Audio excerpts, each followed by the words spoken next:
नमस्कार दोस्तों, stock market studies में फिर से एक बार आपको दिल से स्वागत करता हूं। तो आज मैं फिर से आपके सामने कुछ इंपॉर्टेंट कंपनी का अपडेट शेयर करने वाला हूं। तो इस वीडियो को पूरा लास्ट तक देखना, क्योंकि इस वीडियो के अंदर सिर्फ कंपनी का अपडेट ही नहीं है, ऐसे कुछ हिडन पॉइंट्स भी है जो आपको कंपनी के बारे में जानकारी भी अच्छा देगा, साथ ही साथ कंपनी के ऊपर एक अच्छा खासा जर्नी करने के लिए भी काफ़ी इंस्पायर करेंगे। तो चलो देख लेते हैं कौन सा कंपनी है। सबसे पहले जो कंपनी है उसका नाम है Paras defence and space technologies limited.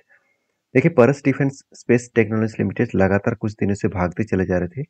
एक अच्छा खासा जंप देखने को मिला, और जब एक पैटर्न्स बना था, वो पैटर्न्स कुछ इस तरीके से बने थे। पहले एक कप बने, उसके बाद 2 बार हैंडल पैटर्न बने, और फाइनली इसका ब्रेकआउट भी हुआ। और ब्रेकआउट होने के बाद एक बार रिटेस्ट किया, उसके बाद बाउंस बैक किया और इजीली वो टारगेट को अचीव किया। अब इसका जो लाइफ टाइम हाई था वो करीबन करीबन 1260 रुपीज़ के आसपास, और वही लेवल को ब्रेक करके कंपनी कहाँ तक गया आप देख सकते हैं। वही लेवल को ब्रेक कर भी ऊपर गया, और अभी देखिए एक ही जगह पे कंपनी स्टेबल हो रहा है। क्यों? क्योंकि देखिए जो बजट आने वाला है, तो बजट के दिन के लिए इंतजार किया जा रहा है कि बजट के दिन किस तरीके से अनाउंसमेंट होने वाला है। उसी अनाउंसमेंट के बेसिस में कंपनी आगे बढ़ सकते हैं। ये भी बताया जा रहा है कि डिफेंस सेक्टर और renewable energy sector, railway sector, इस तीनों सेक्टर के, और इंफ्रास्ट्रक्चर सेक्टर, इस तीनों सेक्टर के बहुत ज़्यादा बूस्ट सिचुएशन देखने को मिलेगा। तो मैं ज़रूर कहूँगा परस डिफेंस कंपनी के ऊपर फोकस रखना, क्योंकि इस कंपनी का जो बिजनेस है, अगर मैं बिजनेस को पॉइंट ऑफ व्यू से बात करूँ, तो एक बार मैं कैपेक्स को आपको दिखाना चाहूँगा। तो कंपनी पिछले सालों में जो कैपेक्स रखा था 23 करोड़ के आसपास, इस बार भी 25 करोड़ के आसपास कैपेक्स देखने को मिला। और उससे पहले 2000 मतलब 22 में, 2021 में, 2020 में सिर्फ 4 से 5 करोड़ से 10 करोड़ तक कंपनी का कैपेक्स देखने को मिला, और आज वो हाईएस्ट कैपेक्स है लास्ट 5 ईयर्स में 25 करोड़ के आसपास। तो कैपेक्स बढ़ रहा है, मतलब कंपनी का कुछ ग्रोथ होने का चांसेस भी रहेगा।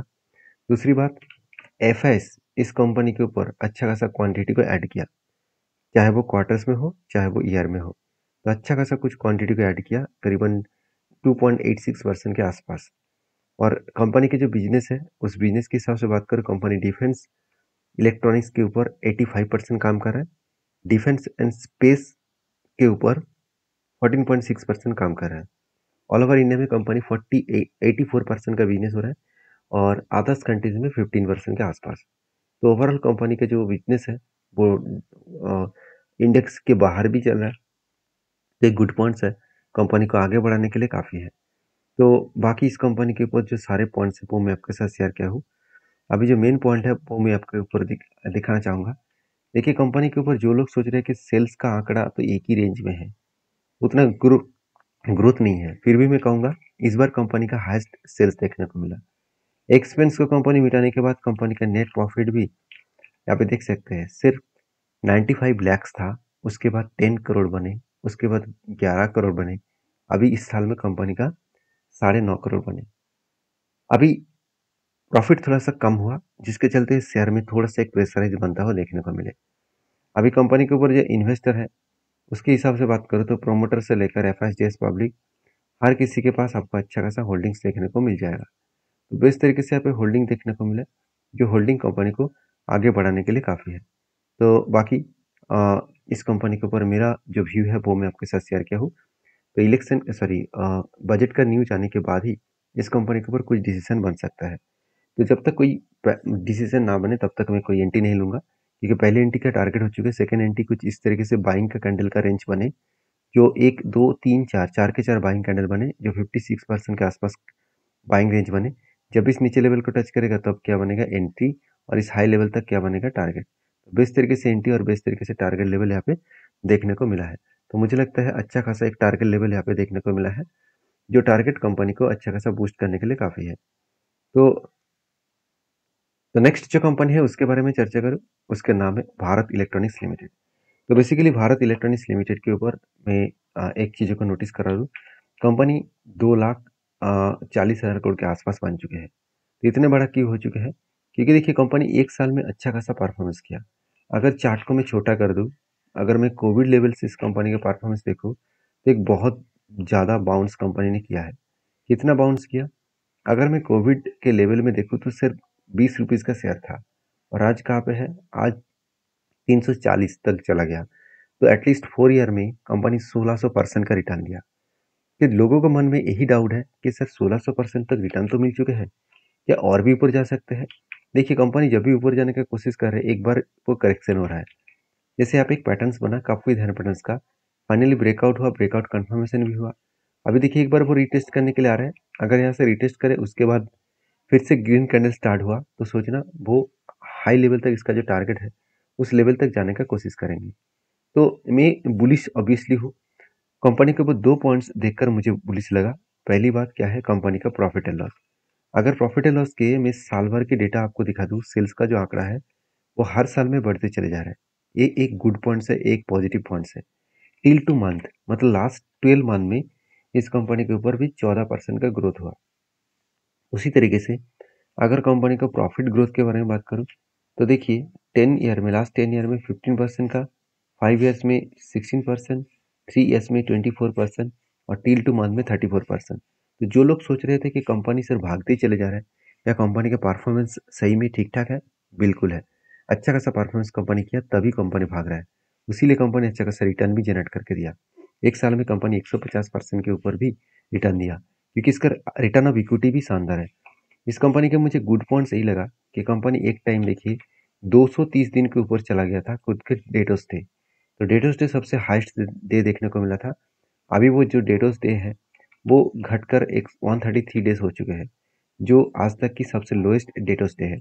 अभी क्वेश्चन ये है कि डेटोस डे होता क्या है। देखिए एक एग्जाम्पल की तरह से मैं आपको समझाऊंगा। मान के चलिए एक प्रोडक्ट है, उस प्रोडक्ट को मैंने कस्टमर को बेचा। एक कस्टमर को नहीं, मान के चलिए मैंने 3 कस्टमर को बेचा और तीनों कस्टमर ने, मान के चलिए एक कस्टमर ने 30 दिनों के बाद पैसा पेमेंट किया और एक कस्टमर ने 10 दिनों के बाद पेमेंट किया और तीसरी कस्टमर ने मान के चलिए और एक 10 दिनों के बाद पेमेंट किया। तो टोटल कितना हुआ? टोटल बना 50। तो 50 और मतलब कितने लोग बने, कितने लोग मिलकर यहाँ पे पेमेंट किया? 3 लोग। तो इसको इसका जो एवरेज निकल कर आएगा, तो जो एवरेज निकल कर आ रहा है अराउंड 16 से 17% के आसपास, 17 दिनों के आसपास। इसका मतलब मुझे एवरेजली 17 दिनों में पैसा मिल रहा है। तो जितनी जल्द से जल्द मुझे पैसा मिलेगा उतना ही मेरे बिजनेस का भी ग्रोथ होगा। तो डेटा स्टे बहुत इंपॉर्टेंस होते हैं किसी भी कंपनी के लिए। बाकी इस कंपनी के ऊपर जो टेक्निकली चार्ट पैटर्न है वो मैं आपके साथ शेयर किया हूँ।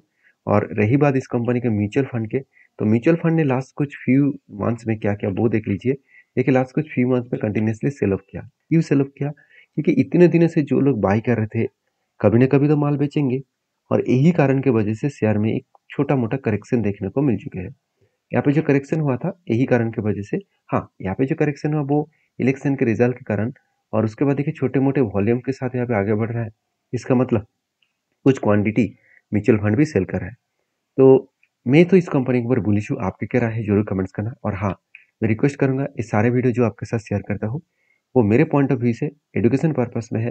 प्लीज़ किसी को बाय एंड सेल का रिकमेंडेशन मत समझ लेना, क्योंकि अगर मेरे तरफ से बाय एंड सेल का रिकमेंडेशन लेकर काम अगर आप कर रहे हैं तो आप बुरी तरीके से लॉसेस भी खा सकते हैं। तो प्लीज़ खुद की रिसर्च के हिसाब से ही काम करना।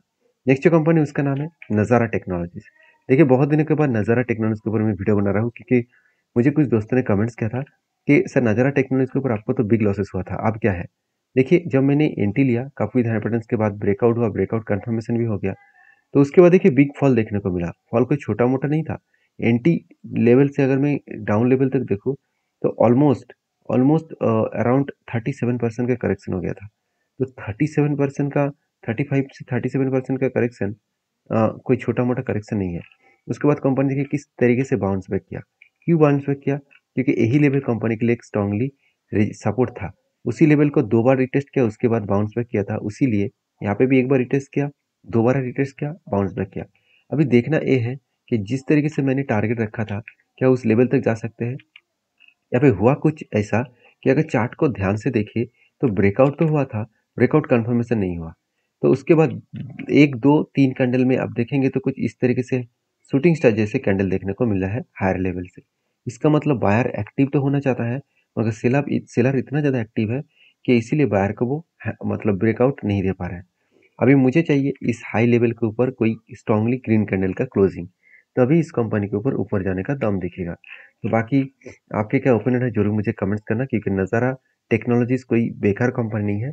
इस कंपनी के ऊपर बड़े इन्वेस्टर राकेश झुनझुनवाला जी अच्छा खासा होल्डिंग रखे हैं, अराउंड 8 साढ़े 8% के आसपास। पहले 10% था, उसको राकेश जी के देहांत होने के बाद अ, उनकी जो पत्नी है रेखा जी, उन्होंने 8.52% के आसपास होल्डिंग को रखा है। तो ये था कुछ कंपनीज का अपडेट। लास्ट जो कंपनी उसके बारे में बात करें, उसका नाम है एल्कॉन इंजीनियरिंग लिमिटेड। तो Elecon engineering limited basically 14,000 crore की कंपनी है, और इस कंपनी के ऊपर जो अपडेट है, गुड अपडेट है।